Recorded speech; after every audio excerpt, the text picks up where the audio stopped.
Welcome to the Dash Mindset Podcast. I'm Sherry Zievenbergen. You were born, you're gonna die, and your adventure is your dash in between. So make the most of it. Unlock your potential in all aspects of your dash by embracing your uniqueness and living in a way that's authentic to you, not by doing more things, but by focusing on the right things.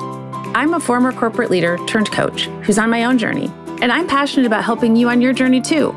So on the podcast, we'll explore how to live authentically by deciphering who you truly are and what you truly want. Are you ready to take a step toward designing your dash? Someday doesn't actually exist, so let's do it now. Hey, it's Sherry Z with the Dash Mindset Podcast, and I'm so excited to have you here today. I'm going to start today's episode with a question, as it seems I typically do. I'm not really sure right now, but I have a feeling that's kind of the case. So my question, do you ever find yourself in the middle of something or maybe watching something and you think, this used to seem totally normal. This used to make complete sense. And now it doesn't. This actually happens to me quite a bit. And this weekend in particular, it occurred to me because I went to a restaurant with a friend. We had lunch. I stayed for a while to work on my laptop. And primarily because there was 80s music playing on the Muzak. I think that's what they call it. And so, some great stuff. I was singing along to Prince, Little Red Corvette, all the things. I think for the most part in my head, but I'm not sure.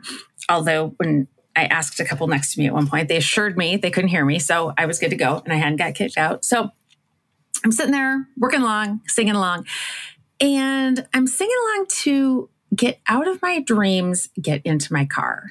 And it hit me. I thought, have I really been singing along to this song for over 30 years? And I can't remember a lot from school, but I remember all the words to this song, right? I've been singing along to this song for over 30 years. And it hits me that it sounds like some psychopath with a good voice wants to shove a woman into his car. And so is the fact that he's suggesting it through song? Is that what dismisses the creepiness of it? Why is this okay? I'm thinking it took multiple people to say, yes, that's a good idea. I like it. Yes, Billy, you should go forth and you should finish writing this song about shoving someone in your car. That's a good idea, Billy Ocean. So I'm thinking about that. And I'm thinking about, okay, what other crazy stuff or what's seemingly crazy now, didn't at one point in my life. And so it was reminding me of a couple of years ago, or maybe it was in 2020. It's hard to say. We watched some episodes of Punky Brewster with the boys. I used to love that show. And I looked it up today. I thought, when did Punky Brewster come out? It came out 40 years ago in 1984. So that was baffling to me. But anyway, I used to love it. So we watched some of the episodes of this show with the boys, and it hits me. The whole premise of this show is about a little girl who's left at a grocery store by her mom, and an older gentleman she doesn't know takes her in, and life goes on. It's basically the life of this cute little adolescent girl, and it's a comedy. What?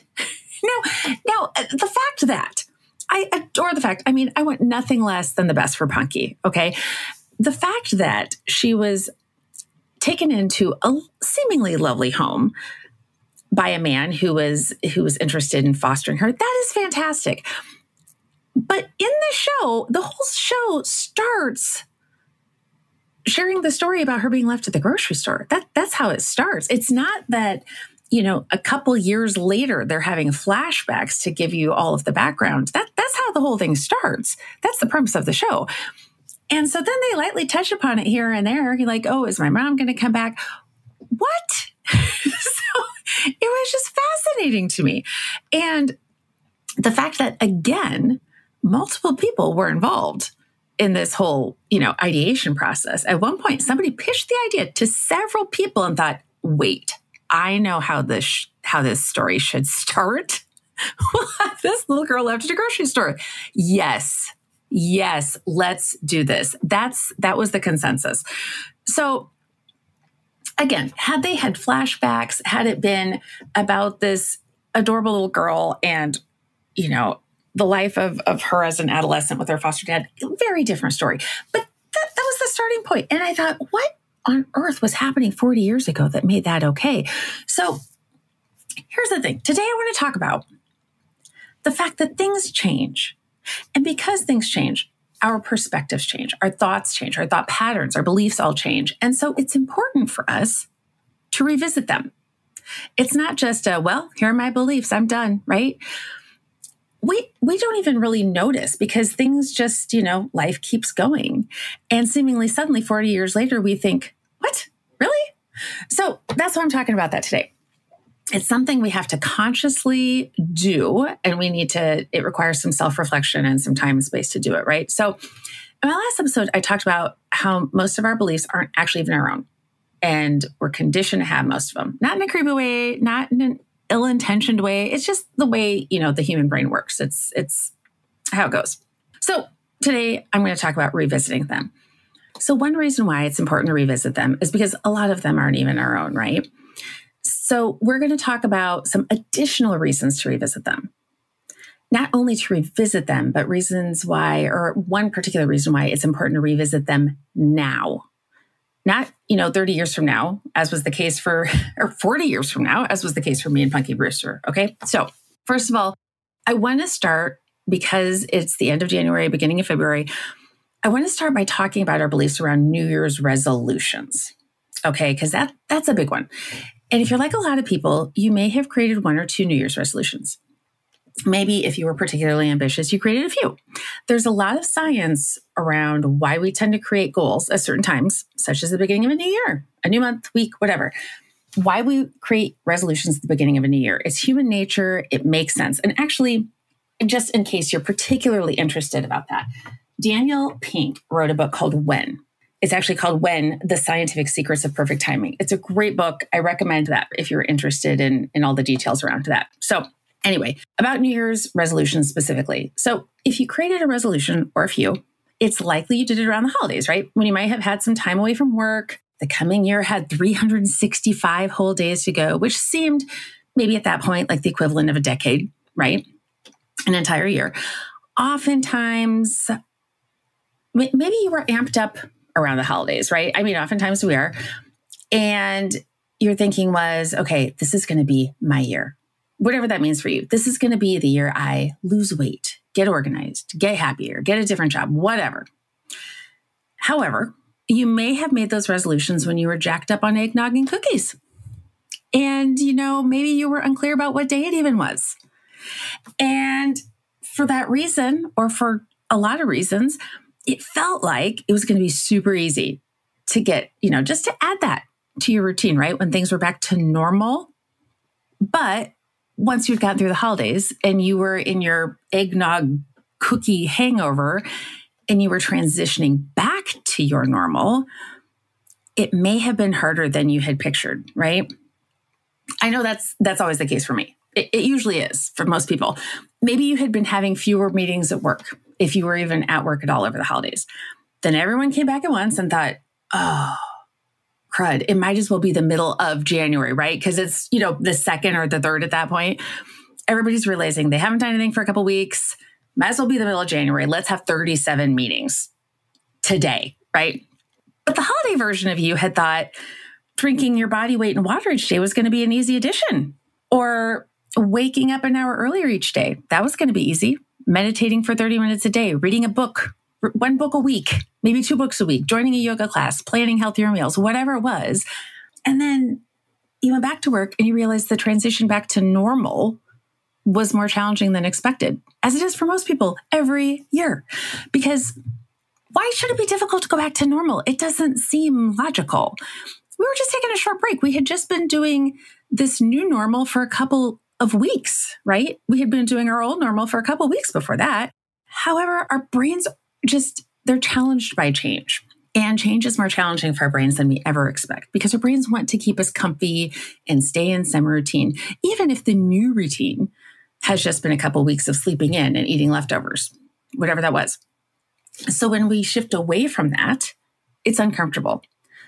Even when it's simply shifting back to what was our routine before.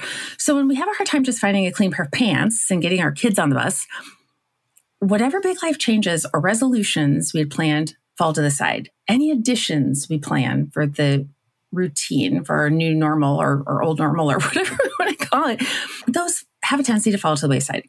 And we often end up using them to beat ourselves up. So not only are we not following through because they're challenging, we often end up just beating ourselves up about the fact that we're not going to meet those resolutions because we don't know how to add more stuff to our lives. We're trying to survive just, based on what we already have in our lives, right?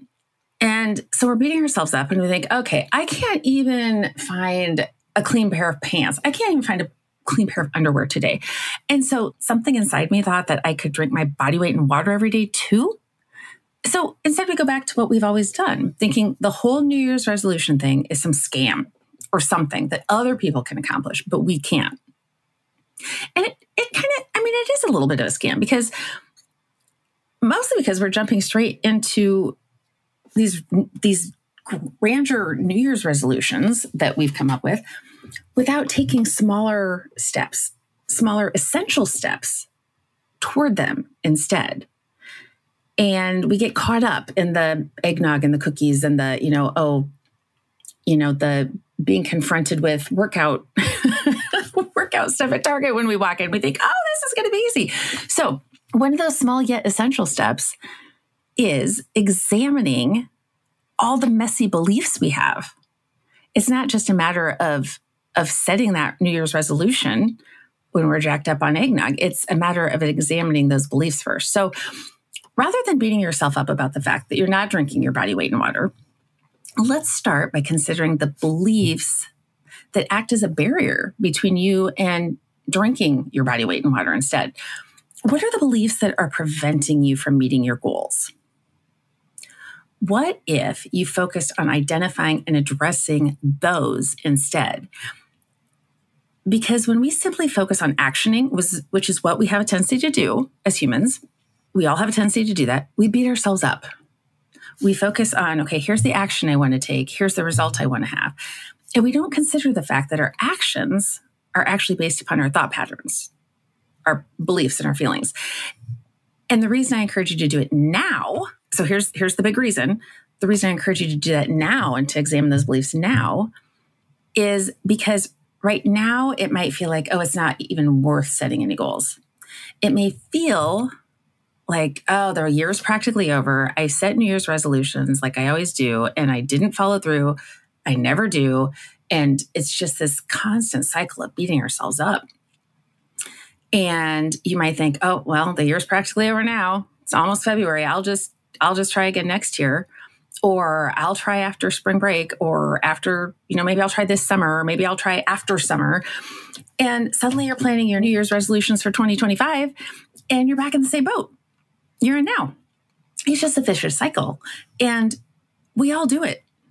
We all do it in some way, shape, or form. Maybe it's not New Year's resolutions in particular, but it's something. And we think, oh, I'll wait until someday, or I'll wait until whatever, retirement or whatever.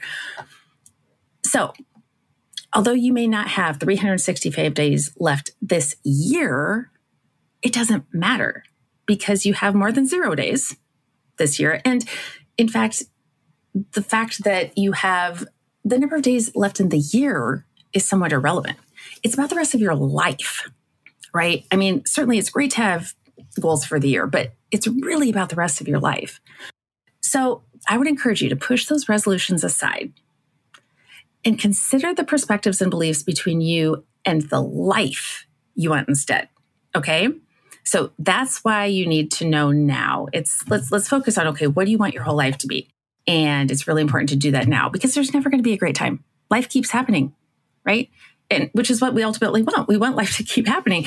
But then sometimes it seems like it's getting in the way, right?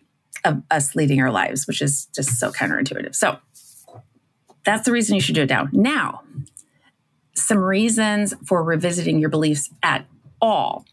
So in addition to a lot of them not even being your own, a lot of your beliefs aren't even yours. Okay, we have that one. Another reason is that each of us is constantly evolving. You are a different person than you were last year, and maybe even slightly different than you were yesterday due to the experiences you've had and what you've learned. So when you think about how you've changed over a period of several years, you've changed in a lot of ways. Your perspectives change throughout each stage of life, whether you're conscious of it, whether you realize it or not. Your values shift. They're likely similar overall, but they may have shifted. Yet you might still be doing what you were doing before. And I just mean in a general way, prioritizing in the way you had before, likely unconsciously, but you're prioritizing based on the way you always have, because we get into this autopilot mode. And you may not even realize you're feeling a little funky as a result, right? It might be that something's a little off and you can't quite put your finger on it because you're doing what you've always done, not really recognizing the fact that maybe your thoughts have changed, your beliefs have changed. So we tend to operate in autopilot, and we often don't give ourselves the time and space to self-reflect. So I encourage you to do just that. Give yourself some time and space to self-reflect. Question your New Year's resolutions. Question what you've always done. Ensure your goals are relevant. Ensure they're meaningful to you. Consider what you want in your life overall, what you want your overall life to look like instead, and identify some of the outdated beliefs that are getting in the way. Consider how you've changed and how your values have shifted as well.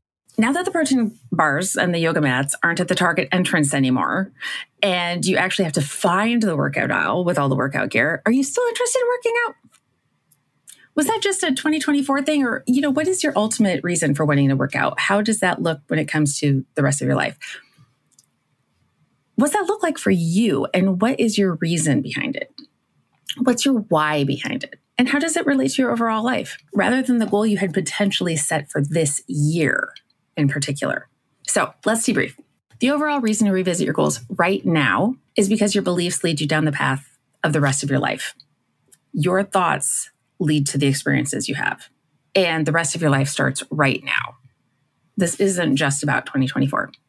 Also, a reason to revisit your beliefs at all. First of all, because a lot of your beliefs aren't even your own, which I talked a lot about in the last episode. Second, it's important to revisit your beliefs because you are constantly evolving based on your experiences. So it's important to ensure your beliefs are still relevant and meaningful as you move through each stage of your life. It's important to understand how your values may have shifted so you can prioritize in a way that's congruent to who you are and what you want, okay? Now, third, the world and our understanding of the world is constantly evolving. And some of your beliefs may change as a result. It doesn't mean you have to take on those beliefs due to changes in the environment. Just be aware of them and consider them. And then you can modify or adjust yours as a result. At least be conscious of what they are. Be intentional about what they are. So, for instance, if you were considering writing a song about shoving someone into your car, you might want to consider how that'll be received in the current environment, right? You may want to avoid being a complete outcast or being arrested or, considered a suspect of something. And I don't think the overall environment has ever been pro-kidnapping. I'm sure Billy Ocean is a wonderful person and he was never condoning kidnapping or violence of any sort. But it is a very different environment now than it was in the 80s, for sure, right? So changes in the world, in the environment, are also something to acknowledge, to consider when revisiting and reexamining your beliefs. I mean, this is a very different world now than it was like in medieval times, right? We're not, well, I won't get into all that, but I mean, just things are different. So there you are, an overall reason to revisit and examine your beliefs right now, plus 3 more for revisiting and examining them at all. And if this is something that resonates with you, if this is something that you would like help with, I would love to have you in my program that starts next week. My next group starts next week. And so if you're committed to figuring this whole thing out, figuring out what are the barriers between you and what you want in your life, this is a great starting point. So I'm starting another group in my mental fitness program next week. And in the program, we'll be identifying the thoughts that aren't serving us. So you'll be identifying, if you were to join, you'd be identifying the thoughts that aren't serving you. And we'll focus on developing habits to continually shift the thoughts that do serve you. And that's what I'm especially excited about in the program is that it's about habit building. It's not just, okay, change this thought to this thought, but we develop habits. So it's great stuff. I continue to utilize and benefit from the training every single day. And the individuals who have gone through the program do as well. It's fantastic. In fact, I even have some testimonials out with all the program details on my site.